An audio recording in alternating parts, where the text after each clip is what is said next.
You waiting for your lunch, so I'll keep it crisp and clear.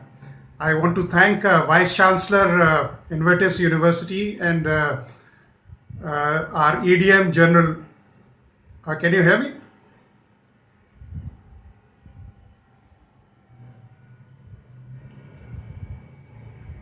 I think these are netiquettes. I mean, people should keep it mute. So, I want to thank the Honorable Vice Chancellor, Invertis University, and General Bindal, Vishwas Seva Medal, to have organized this webinar on such an important issue. NIDM has always been forthcoming with the ideas and the ideas which are relevant and should reach people. Without much ado, a lot has been said, and I appreciate whatever the earlier panelists have said. So without repeating, I'm going to focus on 4 to 5 bullet points. Firstly, disasters are developmental losses. I mean, there is no denying fact, and COVID-19 has proved it exponentially. Second point I want to emphasize is in the industry, what Professor Gupta has brought out is that we must have adaptive economy. Gone are the days when we can work on a standard format or on a templated format where the economy can run on a self-propelled mode. We have to change ourselves. You will recall that the Black Death which hit Europe was one of the reasons for fall of Roman Empire. Now is a time where we have to move from globalization to glocalization. Though we cannot leave the globe, but yes, the heavier reliance or the echelon of our industries should be more on self-reliance. We have singular privilege of having the best of the brains. Out of 352 million students, 52% students are in India, and they are the finest brains in the world. What we need is that they have to be channelized. If you see China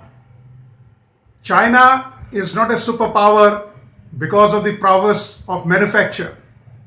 Yes, it has been immensely benefited by globalization, but by no stretch of imagination, China is a byproduct of manufacturing prowess. The only underlining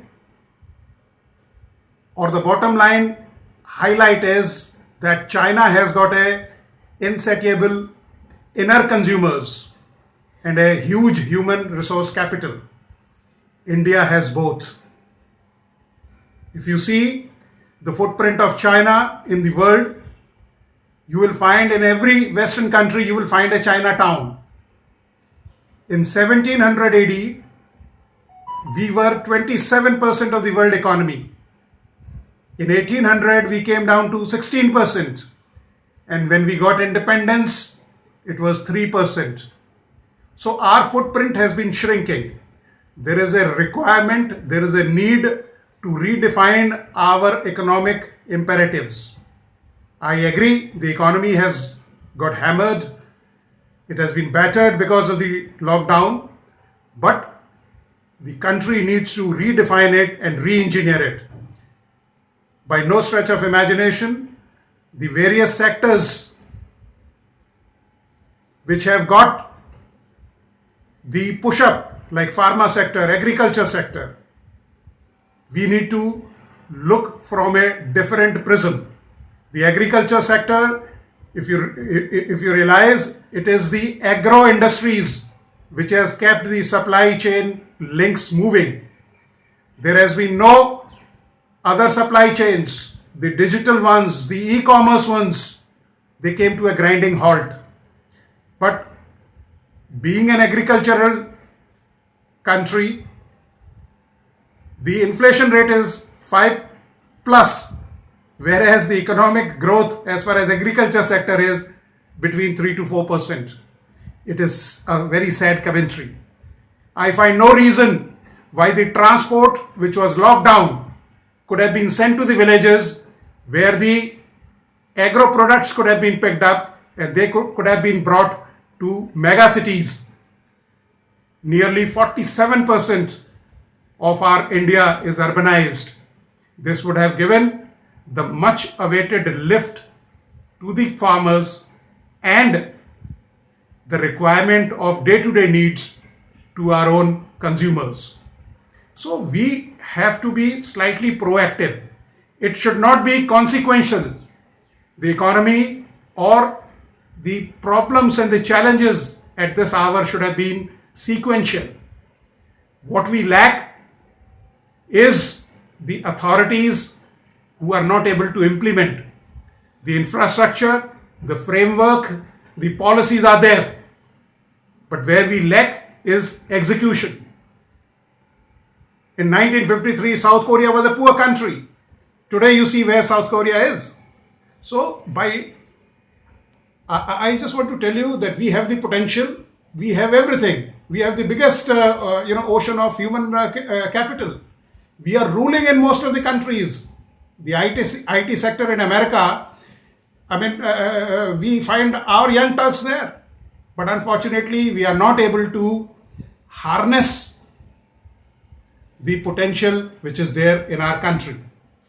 I also want to highlight two more points, that China is going to redefine its supply chain links.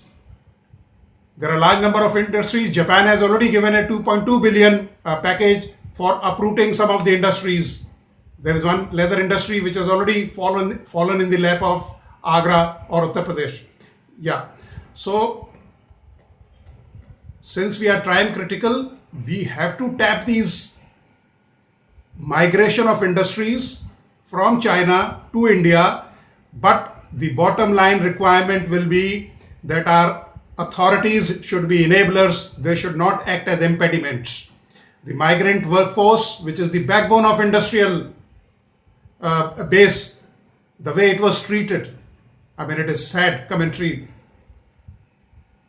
The leadership at operational level, the leadership at the municipality level, the leadership at industrial bases, it requires much more refinement.